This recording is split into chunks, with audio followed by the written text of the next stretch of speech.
Hello, gore horrors and fellow deadites. I am Brendan, and welcome to Our Life in Horror. And tonight we're doing a very special interview. We have um, director Lilia Doytchinova and Tiffany Downey of The Haunting of Hollywood. Hello, guys. How are you this evening? Really good. Hi, Brendan. Thanks for having us. Of course. Thank you so much for coming on. You guys gave me and Sam the opportunity to watch your film, The Haunting of Hollywood, which is yet to be released, but will be, I believe I overheard it was going to be released on Amazon Prime of this coming Halloween. Yes, next year, early next Yep. year. Yeah. Perfect. All right. So I guess where both of you guys from? Okay, well, originally I'm from Bulgaria, Southeastern Europe, and Bulgaria, Sofia, the capital of my city. I'm actually from Los Angeles, which is a rare thing. One of the few actually born and raised here. So you're just a straight up local. You've been in it since the beginning. Mm-hmm. It was destiny to be in the industry, I guess. Mm-hmm. So I guess we'll gear this question towards both of you. But how old were you when you knew that you wanted to go into the film industry? Was there something that kind of pushed you guys to want to go in that direction, or did it just fall into your lap? Honestly, for me, it was a discovery later on. I actually moved to the States at 17. I was in a theater program upstate New York. And it was there where I felt I was just kind of discovered it with, I was actually in theater program, but I had a filmmaking class. And then I first discovered Jean-Luc Godard movies and Breathless and just a lot of the French classics from the 60s and French New Wave. And I was blown away that I found out this is the medium that where I can express perfectly my chaotic thoughts and emotions. And from there on, it was just a journey, never look back. Awesome. And Tiffany, how about yourself? I started performing when I was young. I was in the school plays and all the things that I could get involved in the performing arts. So I think from a very young age, I already had an inkling that was the thing I really wanted to do, but I didn't know how to go about it. So it really wasn't until I had gone to school for broadcast journalism, which was kind of the closest of getting into the media, but with a legitimate career path, that I felt I could go. And then the minute that I was in that environment, I got asked to be on an extra on a film. I got on my first film set, and I was like, this is where I belong. This is home. Mm-hmm. And so one of the challenges as an artist is you still have to survive. So we all end up being kind of these multifaceted, you end up being a bartender, a waiter, or whatever. For some reason, I ended up getting involved with a lot of real-ish professions. So my career path was very tangented along the way. So I've been involved in music and production and a lot of things along the way of trying to stay on the straight and narrow, which would be acting. So this is another good question for both of you. But what drew you guys to the horror genre? I mean, this is a very horror driven movie. Was this an acting part that you were like, maybe this is a good way to get back into it? Lilia, is this a dream project was to do a horror film, or were you just like, horror's the easiest way to sell my project? I mean, honestly, it was a little bit of all of the things that you mentioned. As I first started thinking about what I want my first feature to be, I definitely had to think more with having my producer's hat on, and just kind of be, okay, well, what is realistic and feasible for me as a first-time filmmaker, first feature, and then I kind of started thinking that exploring the genres, and I was like, you know what, horror seems like, and I'm also a very creative person, and I like to experiment and improvise a lot, and I felt like horror was that perfect genre for this first feature, where I can have, the possibility to be creative and say things in a creative way, symbolic way, and and still like say a lot with little, you know. So that's kind of why I went with horror. And then I also discovered, because I already knew I wanted to film it in Hollywood, you know. I knew I wanted to make something authentic, that it's current and that I'm experiencing and it's truthful, you know. And then I discovered the story of Pagan Twisso, who is an English actress who committed suicide in the 30s. And I just felt like this is, you know, this is such a poignant story that I wanna tell it. I want to include it in this feature. So she became the inspiration of the character that Tiffany plays, of the mother. Yeah, awesome. And Tiffany, what drew you to this part? Well, so it's such a juicy character, and I think that as an actor, you know what gets you excited is the opportunity to explore, you know, different mental states and different emotional states, and um, I have the opportunity to embody a woman who's probably the product of multi-generational mental health issues, and she's continuing to pass them on. And um, there's a lot of color uh, to that woman's personality, how she sees the world in her distortion, how she impacts the world through her relationship with her son, which will then continue to propel a lot of these issues. I think it's just a juicy, really interesting uh, mind to explore. Perfect. Love it. So Lilia, you've also got to work on some pretty heavy hitter films rather early on in your career. You got to work on the Expendables franchise, The Mechanic, and what else did I see? I saw there was another one. Creed 2, right? Creed. Yeah. Yes, Creed. Yeah. So what are some things that you took from those experiences that you're able to work into this movie? Oh, honestly, like I feel like I was so lucky, first of all, to be able to get a job, because I worked on these projects, started working on Expendables 2 when I was still in school. You know, I was actually my second year at USC, I think it was. So I had to even take a leave of absence. It was funny because we had like in our semester, I was going into the semester where you had to have one of your classes was actually a real project that USC produces, and everybody has like, you know, we have a budget, and everybody has like a main job on the movie, you know. So it's kind of like they mimic how it would be like a Hollywood movie. And I had to take a leave of absence because I had a gig to be on an actual Hollywood project, you know. So all my classmates were blown away. They're like, how is that possible?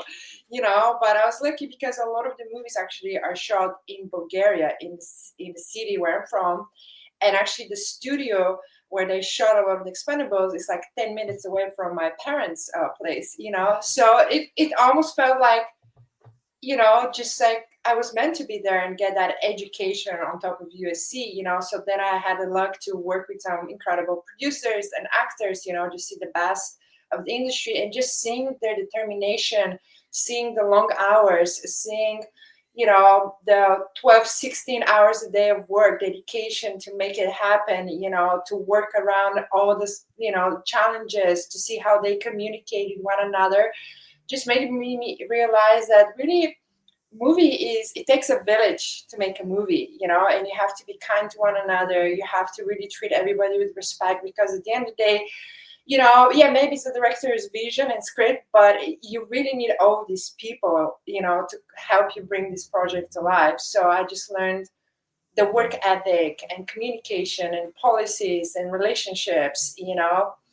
um, working on these projects, and it's been incredible. And I was very inspired. You know, actually, I was working on Creed 2 when I started uh, brainstorming this feature. You know, we were shooting in Philly, and while I was on set, you know, late at night when I get home from set, I would like start outlining and thinking about, as soon as I get back to LA, this is, you know, this is the script I want to finish, and start recruiting the cast and crew. So I was very inspired. Excellent. And Tiffany, it says on your IMDb page that you are a co-owner of Legendary Karaoke Studios, and Yeah. it says that you've done like 300, like 100 films, like you've got golden platinum records. Tell me about how, like, are you willing to put that on the back burner to pursue a career of acting, or are you trying to juggle both? I'm trying to juggle both. The interesting thing with music is I came into it because I met the youngest brother of the original owners who founded Cherokee back in the 70s and built this legendary recording studio, this legacy Hollywood institution. And the youngest brother started telling me he had done a lot of music for films, and he started telling me some of the tricks that he would do to bring really high quality music into lower budgeted projects. So we formed a friendship around the foundation of that shared interest. And then eventually the opportunity kind of grew and presented itself to get more and more involved with the studio. I was really taken in by it because it was a family of creative people. So it was sort of like joining the circus. That's what it felt like to me. Like I was gonna join this gang and of creative people, and so that was really kind of what drew me in. And then a lot of things changed. His elder brother passed away from cancer. His middle brother had already kind of retired, and then as part of the family going in different directions, the original studio that was on Fairfax was sold. So Bruce and I embarked on sort of Cherokee 2.0 and built a new studio. So we're next to Paramount Pictures on Melrose. And so we continue the legacy brand and a passion for music and not just music, but that as a platform and a location that can support a lot of the arts. So for our film, we were able to come in and do all the voiceover and ADR. So it became a support system for us. And it also allowed Lily and I, as we started to re-envision the project after the principal photography was completed, but there were things that we wanted to expand on, but we couldn't shoot anymore. So we were able to do a lot through the audio side of the production. Awesome. So you kind of had that like right in your back pocket to help you guys out throughout the later half of the film. I love that. Lillian, I saw that you worked on you're on set for Wrong Turn 5 Bloodlines. Do Yes. you have any I saw it on there. I had to bring it up. Do you got any fun stories from that? Oh, a lot of fun stories. It was actually I think that was like the second project that I worked on after The Expendables too. I was the assistant to a director, and you know what? Before that, I was not a big fan of horror movies. I was actually the kind of person that gets very, very affected by movies and like feel the emotions very intensely. So horror movies were really scary for me to watch. And but after I worked on this movie, and it was all night scenes, obviously, but um, after I just saw the magic of how they're putting it together, the prosthetics, the killings, how it's like, pretend, like kind of something happened to me. And then I was like, okay, now I can watch horror movies. I feel like now I'm like, I have that, I know it's not real, but You saw behind the curtain. so behind the curtain, exactly. But also that director, he made me film behind the scenes for him the whole time, which kind of gave me even more of an excuse to go into makeup rooms and costume rooms, and just be more around everybody and everything. I had this permission, I had to shoot for the director. So that even, give me more insights. I remember it was very funny. There's a scene where one of the characters, he was buried in a golf field, it was a soccer field, and we showed that at night. And I just remember, oh my god, that was like so cold and scary, and it was wet, and they dug the whole hole in the field, and you had to be there for hours and hours, just like honestly, the whole production was very funny to watch. Yeah, I remember the hillbillies. They were actually Bulgarian stuntmen. who didn't really speak much English, but it didn't matter because they didn't have lines, you know, they're like the scary guys, but I remember them just they had so much fun having these costumes and prosthetics on that they wouldn't even take them off. And then after we were done filming, they would go around and they would like get in their car and then you know, they would drive. And I think the area where we were shooting were very close where there's like street walkers, you know, hookers and prostitutes. So they would stop the car and ask the girls to come in, but obviously it was a joke. They didn't actually want the girls to come in, and then the girls would freak out. But then they would have a camera, somebody recording that. I remember that was like the joke, and they would like play the videos the next day for all of us to watch. It was it was funny. They had a lot of fun with those prosthetics. Awesome. Tiffany, I noticed that on your IMDb page, there's a few gaps from your last acting gigs here and there. Like I noticed there's a 10-year gap from 88 to 98, and then there's a couple-year gap there, and then there's like a bigger jump until the 2017s, and then you're pretty steady from then on. Do you feel like the role of Olivia really spoke to you because you've had some of those gaps, and now you're trying to get back into it a lot harder than what you were back in, like, say, the 80s? Yeah, definitely. Well, I've always worked in entertainment, so even though I have gaps in on-camera jobs, I was doing something in and around the business always since basically since I started. So I think what's interesting for me, getting deeper into it again now, is there's a lot more freedom. When you're younger, you're more freaked out about everything, trying to make something happen. I don't know. There's a desperation and so much more that I think I had about the way I approached the business at that time. And coming back into it now is just a pure passion. You know, I have a recording studio. I have other things that I've done in other areas of the business. So I now am doing it, 100% by choice, and by choice for the experience of what I'm doing. So I think I enjoy everything I'm doing like 1,000 times more than I used to. I just really can dig in and not be concerned about all the other things, like what you're trying to make happen out of what you're doing and whatever, which really takes you out of what's important. Because really all you want to do as an actor is get as deep as you can into the mentality of this person that you want to embody, without the distraction of like what you hope people are going to give you for having done that or whatever. So I don't feel like I carry that weight anymore. I feel like I can really enjoy it, and yeah, all of the gaps in my career, while they were maybe painful along the way because you get on and off your path, I can see now, looking back, how it all sort of teaches you and feeds you everything you need to be in your present moment. And I'm actually, remarkably really happy in the present moment.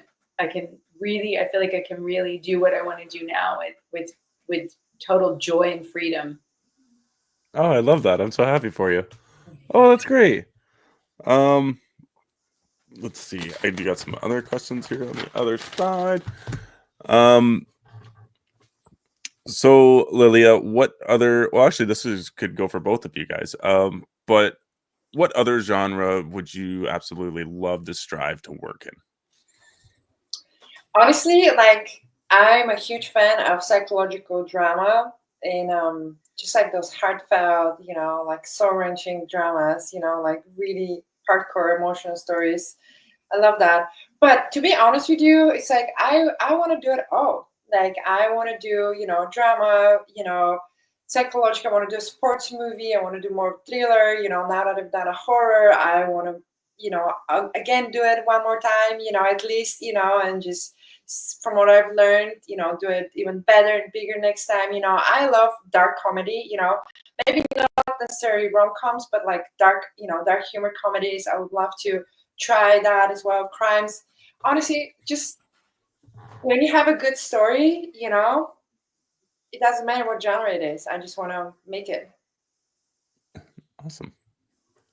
Tiffany, I think sorry. we resonate in our taste a lot. We talk a lot about, favorite films and favorite directors, and in that kind of deeper, darker, dramatic exploration, we share that in common.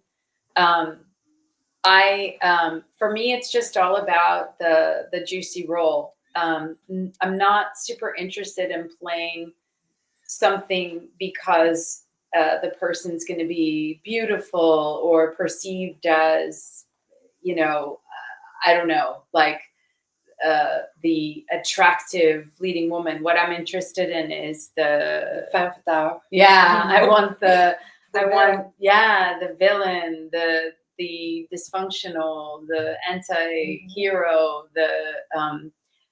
I think I really also really resonate with wounded people. And I think that's what's really interesting about this character in The Haunting of Hollywood is that, being able to kind of take the time to go into somebody's mentality and even if what they're doing isn't nice, but to try to understand from their point of view how it makes sense, how you become that. I think it all ends up being like a psychological exploration. So it really, for me as choosing as an actor, it's just how meaty and interesting is the person is really what it boils down to. And as a storyteller, then it's just really about good storytelling, good writing. Mm-hmm. How about we give everybody a quick synopsis of The Haunting of Hollywood? Sure. So, quick synopsis. Wow. So the movie starts with three friends moving to Hollywood. One of them is the son of Olivia, who as the story goes, we understand that it's her ghost that is haunting him and pulling him to kind of follow in her footsteps. And they're all young artists trying to make it. One of them is a musician, an actress, and James, the son of Olivia, is a wannabe filmmaker, director. And then he kind of goes on this vertical journey in Hollywood, taking you from urban Hollywood all the way to the Hollywood side, and just kind of like going through all the characters of Hollywood. And it's kind of questioning you, are these characters even real or not, because they almost like embody phantoms and old historical iconic characters of Hollywood industry. What do you want to add something? Yeah, I think with all of that going on, there's also a psychological subplot of the character James, who is my son, is trying to work out his relationship, I think, with his mother, me. He's also trying to prove to himself and also prove to his mother that he can accomplish something she wasn't able to accomplish. So there's a lot of weightiness in this journey that he's on. And it's sort of like, it's that classic hero's journey. And in this case, his journey is to the Hollywood sign. Yeah, and it's really also like the movie touches, through the horror elements and the genre of thriller and horror of the pressures of the industry, So Olivia was the victim of pressures of the entertainment, and then now we see her son dealing with the pressures that Olivia left on him, but also his own pressures, and just kind of his fears and anxiety and all of that, we're able to tell through all his hallucinations and voices and just weird stuff, suspenseful stuff that happened in the story. We're gonna try not to get too far into spoilers, but without giving too much away. Yeah.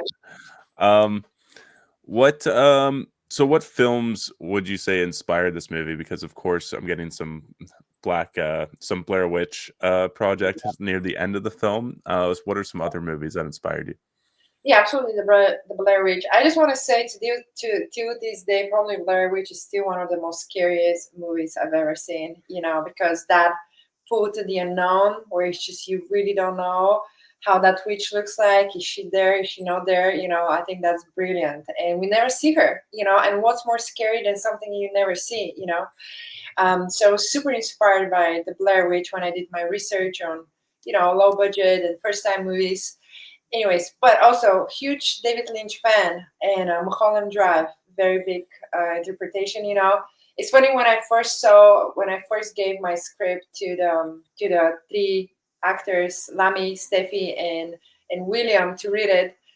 They had many questions for me. So I told them, you know what, can you watch Mulholland Drive and let's talk again? And they watched Mulholland Drive. They're like, okay, because that kind of dreamy vibe of, suspenseful vibe of Hollywood and Los Angeles and dreams versus nightmares. That's definitely a lot in the movie. And also a couple other movies. For example, Under the Silver Lake,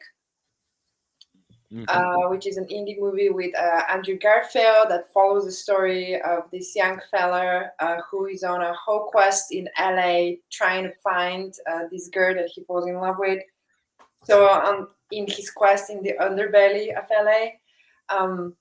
And another movie, but not really inspired this movie. It's just like one of my big inspirations in movies is Requiem for a Dream. And it's just the intensity, the way that movie was told. I feel like I'm forever touched. And the way Darren Aronofsky, what made me feel after watching this movie, I was like, wow, like if I can make my audience feel so intensely, this is incredible. And the other day, actually, I finally watched The Whale. The Whale has nothing to do with my movie, but I just want to compare it with Requiem. Finally, when I watched The Whale, I wasn't watching it for a while. I cried, and I was like, no other filmmaker makes me cry that way, like Darren Aronofsky. It's just that's something. Definitely another area, like that's another commonality in our taste. That was when we were pinpointing the things that we resonated with. That was a common favorite director and common favorite movies. And then I'm very fortunate to have been able to spend some time creatively with David Lynch, because he's been a client of the studio and he's worked closely with my business partner. And so I've had a chance to see, just by virtue of being able to be closer to someone's process, to even have more respect for him, knowing how like truly authentic he is as an artist, just knowing a little bit more about his own processes. And he, a lot of people don't know he produces music and he paints and he truly is, the Renaissance man artist. Yeah. So, another movie also that especially inspired her character was Sunset Boulevard. Oh yeah. Yeah. And you also can't deny the connection to Joan Crawford, just in the similarities of Mommy Dearest. Yeah. Awesome. So you shot this during the pandemic, which was probably an incredibly daunting task. How strict were you guys with following the rules and regulations that had been in place at the time, or did you kind of ignore them? Because I understand that a lot of it was kind of guerrilla shooting. And would you say that you lucked out by shooting during the pandemic, or did you not? Definitely. Big luck for us. Honestly, it's like a pandemic worked out in our favor. Somehow, shooting this movie, the Hollywood boulevards were empty, and that just adds this layer of mystique that we wanted to portray in the movie anyway. So that helped us a lot, and the Hollywood sign as well. I mean, obviously, we took all the safety regulations we possibly can, to make sure everybody's, safe and, and stay safe. But the good thing is that this movie has a lot of outdoor scenes. So we were out in the air, we were able to keep distance and, we're still wearing our masks, but, so a lot of outside, scenes, definitely guerrilla. We have a lot of funny stories of shooting there. I think there's no way that the good way outweighs the negative in terms of how COVID impacted the shoot. The day that we went up to shoot at the Hollywood Sign, which was definitely a guerrilla shoot, I personally, because having grown up here and being familiar, having at one point lived in Beechwood Canyon, which is the community below the sign, and being familiar with the alarms going off on a regular basis when somebody, they have lines in the ground, so they know if somebody's, crossed where they're not supposed to, and it's a big fine and all of that. So I didn't want to be the negative Nelly on the shoot, but I was just going along thinking there's no way this is going to work. And we had intended to shoot really early in the morning and be out of there before, like, basically at the break of dawn. Yeah, so we were walking up the hill at 4 in the morning. Mm-hmm. So the first thing that happened is it started raining, and I was like, oh god, like this is like cursed upon cursed. And we're supposed to be stealth, but even stealth for an indie film, like, you get your crew together and you're obvious. We have hand carts, we have big camera. Yeah, everybody's trying to be like low key, but it's not even possible. No. So by the time we get up there, I think Chase had a scooter and some extra She bought a stuff. special motor scooter to help. So we logged all of our stuff. And as soon as we stand on the top, an alarm goes off. And I was like, see? And then nobody showed up. Oh, wow. And we continued to shoot. And then a guy who was like the security guard at the tower up there at one point came over to like empty a garbage or something, just kind of looked at us and like, I mean, at that point with where things were at with COVID, I think people were just sort of like, there's bigger fish to fry than to be concerned about, people making a movie on the sign. Yeah, So, and we weren't doing anything harmful, that's one of the things. Like we weren't bombing or having explosions or none of that. So we just had intense. Yeah, that's a small intense example, but just being able to shoot on the boulevard, even just not having the people in the cars to navigate. Like we were able to do one of the days we were shooting some extra flashback scenes with my character. We were able, because we needed to move really quickly, so we had a big sheet, and I was just changing. I was just on the street, throwing the sheet on top of me, changing wardrobe, going into the next look, and we got a lot done in that one day because we could move around easily, we could park easily, we could do that. Nobody was bothering us. No, but things you can't do normally. Even like what she's telling you right now, that's like a proof of the energy we had on set. Like for me, it was very important.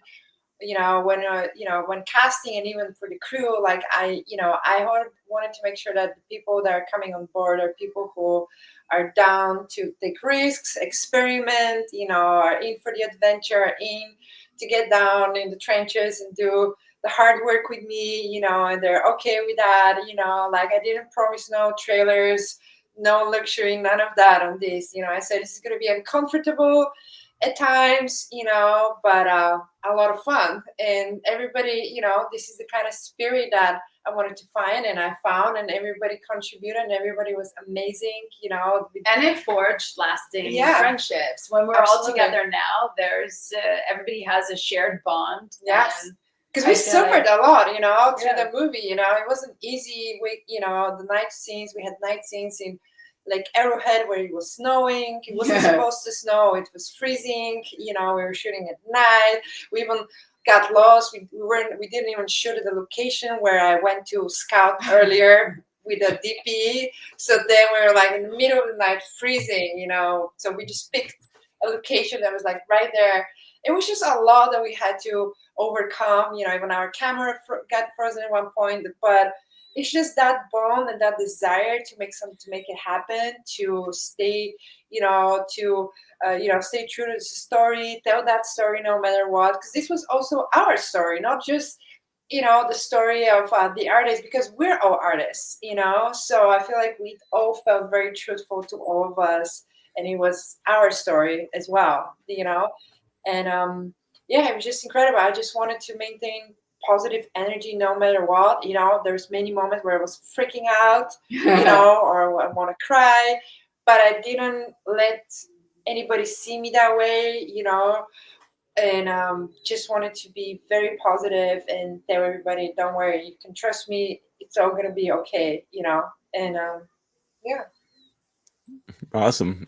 So shooting the movie, you shot a lot, just kind of standard filmmaking, and then you decided to also shoot a bunch with handheld, like kind of the player found footage style.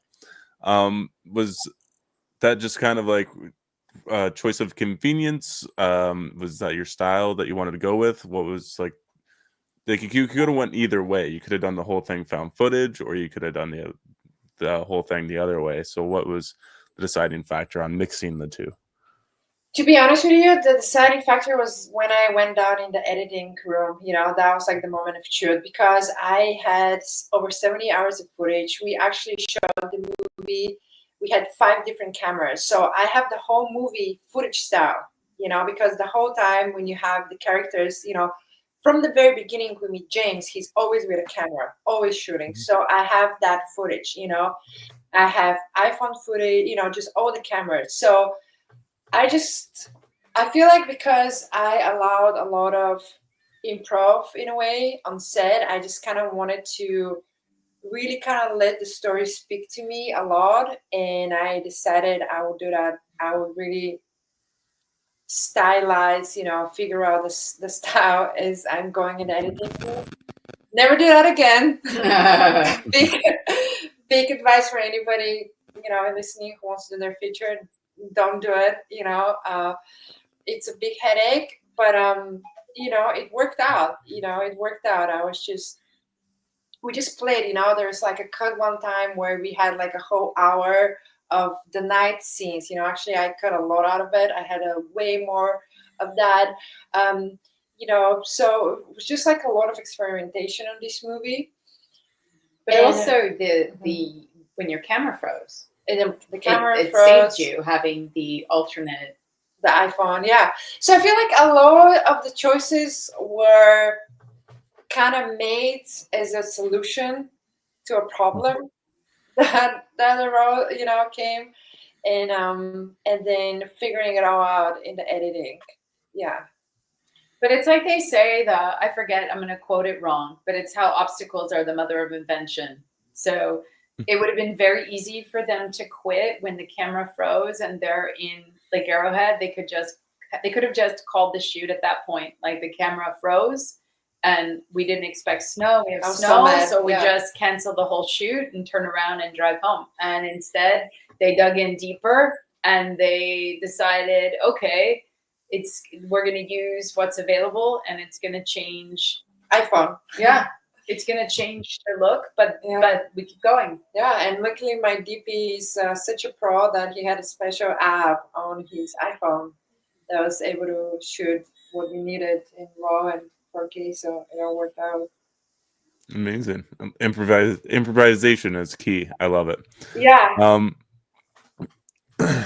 So like, as opposed to like acting and stuff, I mean, casting your cast, like, are all you guys like? Were you guys friends before this? Because this does feel very guerrilla. It feels like you and your personal friends just got together and decided to make a movie, and that's kind of the idea of what happened. Were they previously friends, or you held casting calls and these started out as just work employees to start going? Okay, I want to say one thing before she answers, and it's going to sound actually self-serving. Lilia has an excellent eye for casting. So I think she really found really interesting people. And while the film feels like just a group of friends got together and made a movie, that's all casting.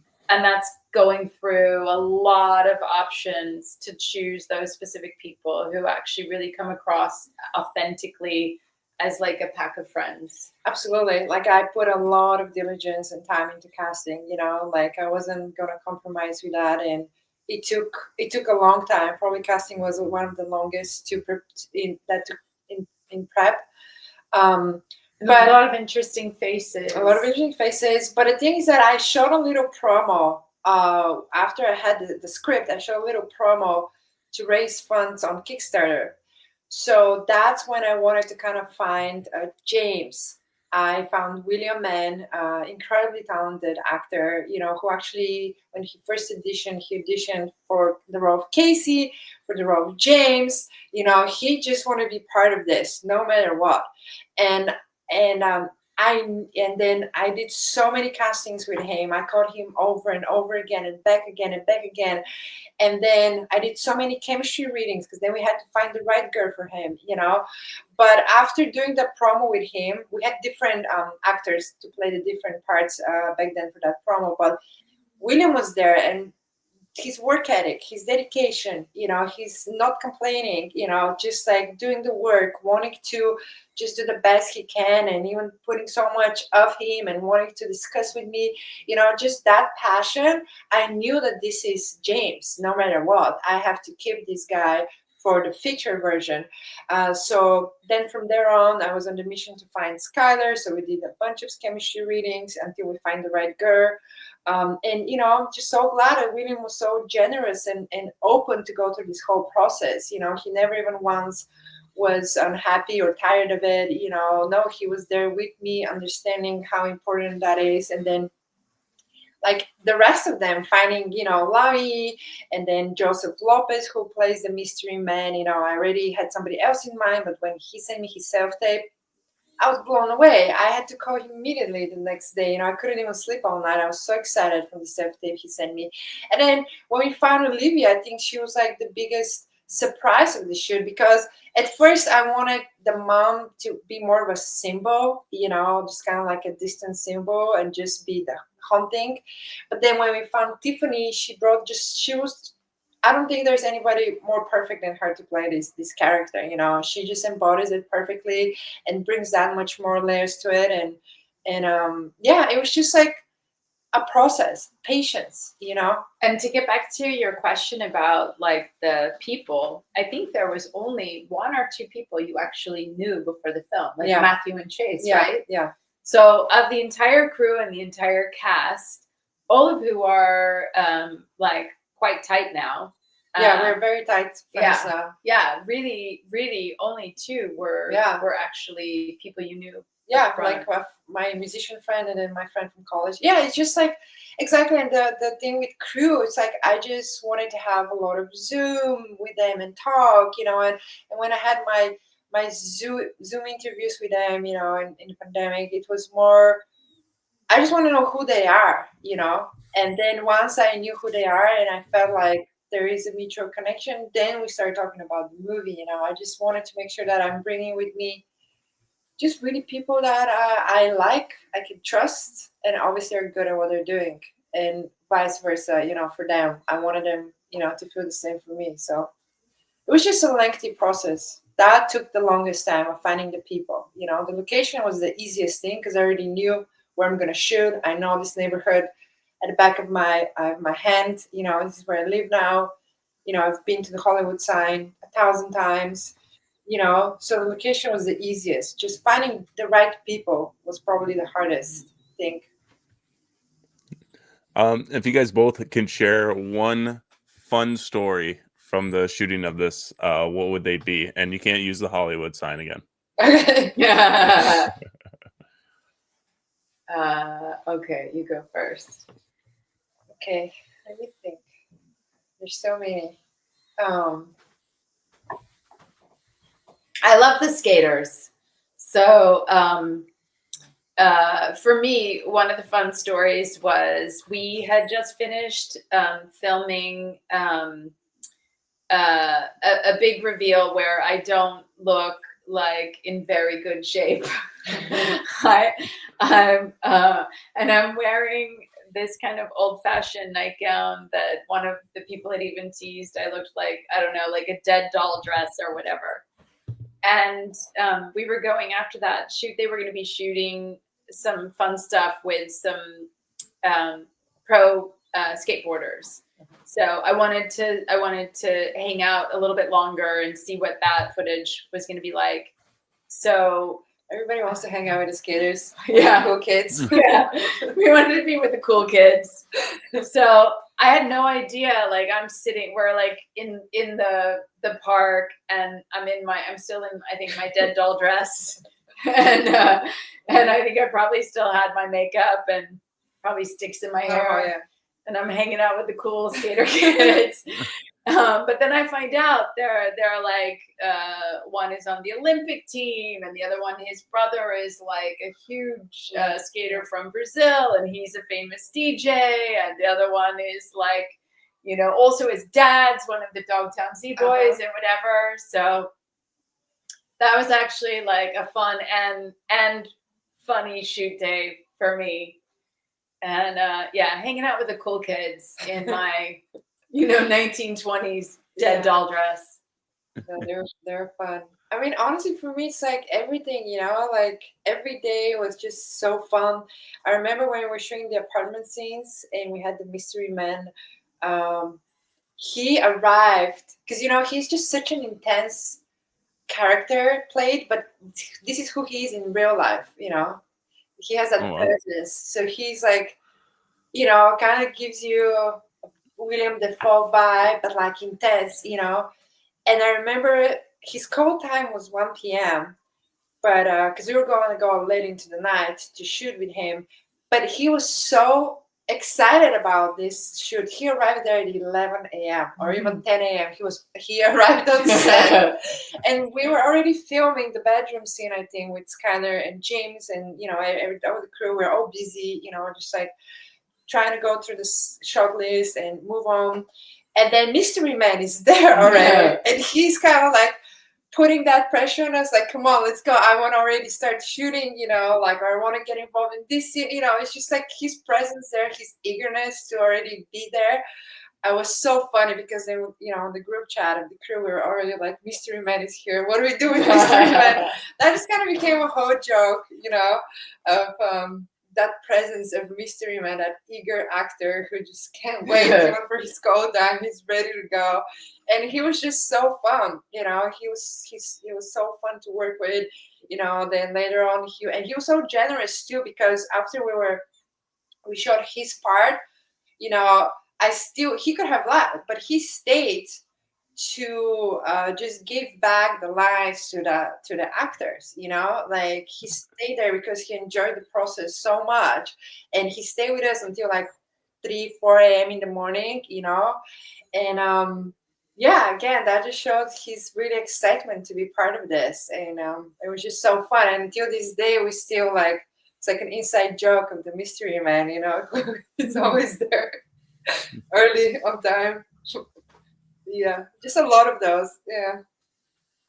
Awesome. So after completing this project, what is something that you both take from it and are going to carry? It's going to carry on with you for the rest of your career. Well, I think a lasting friendship. Yeah. And I forged real relationships with all the people that I bonded with on this film. Like, it's all people I expect to know for the rest of my life. Absolutely. So I think there's genuine relationships that were formed, and I think one of the big things that it always teaches you when you complete something is that you just can never give up. And it was a lesson to me the day that I was like dismissing our ability to shoot on the sign, because that was me already canceling something before it had even happened. And then you have to ask yourself how much you're doing that in your life, like assuming you're not going to be able to get away with something, so you just don't even try. Lilia teaches me all the time through her boldness to, go for it and be rejected and get shot down, but don't cancel yourself out before you even tried, So it's so easy to not make a movie, not finish a movie. It's always easy to not do whatever that thing is. So you have to just do it. Mm-hmm. Definitely. I mean, I definitely agree with what Tiffany said. Yeah, definitely the people, I found amazing, cast and crew on this project that I hope I will continue to collaborate for future projects to come. And And I'm just very grateful to all of you guys, everybody that's been involved, all the support and love and passion they've given to this project. But also for me, as on a filmmaking point, definitely, I'm a huge fan of improv and freestyle, but I don't think I'll do as much freestyle and improv next time. You know, I did wrote the script and everything, but then once we started shooting, I gave a lot of liberty to actors to, we can change stuff, we can add on, we can change the script as we go, and I think that was just me very much of just wanting that collaboration spirit there, which was amazing. But it did made it a little harder on me later on in edit. So next time I would for sure. I don't know if I would, maybe I would have more rehearsal times. I did have rehearsal on this, but maybe even more to do all the improv there. So I don't have as much improv on the actual shoot. Maybe I would just save the Mhm. improv for rehearsal. I think that would be something I would carry with me as a lesson learned the hard way on this project. Couple more questions for you guys. I got one more question for the movie, and this one is just for me personally. It doesn't spoil the movie at all. It's 2 words, and it is James Dean. There's Mhm. one ghost in Hollywood. Yes. Y- Okay, it was eating at me. It was bugging me.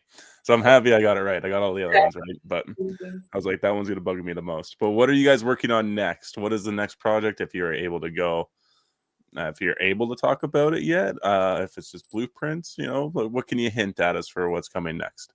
Well, I think we always, we both of us, just really love Olivia so much as a character, and we think she's so complex, and it almost feels like we want to give her more time to really tell her story in detail. So we were talking about how if we have that opportunity, like we would love to tell her story in length and go even further backstory of how why did she do what she did, and why did she turn out the way she turned out, so that's could be the haunting of Hollywood prequel, um, but other than that, I know there's also like a few short movies that we want to do here in Hollywood, and a lot of cool stuff just to kind of, keep our creative juices going. We have a lot of bunch of content coming up on our YouTube and TikTok, which is like a little more sneak peek and insights on the character of Olivia and James, and they share more with us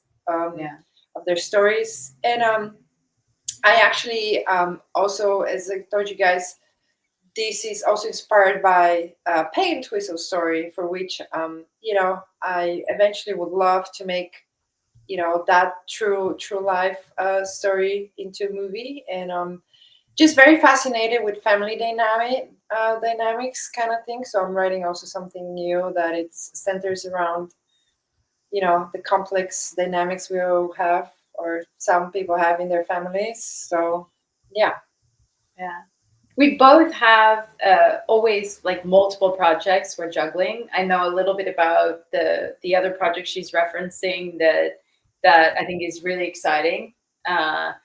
And but we're also, it would be really easy at this point. You finish something and you want to put it away and go on to the next shiny toy.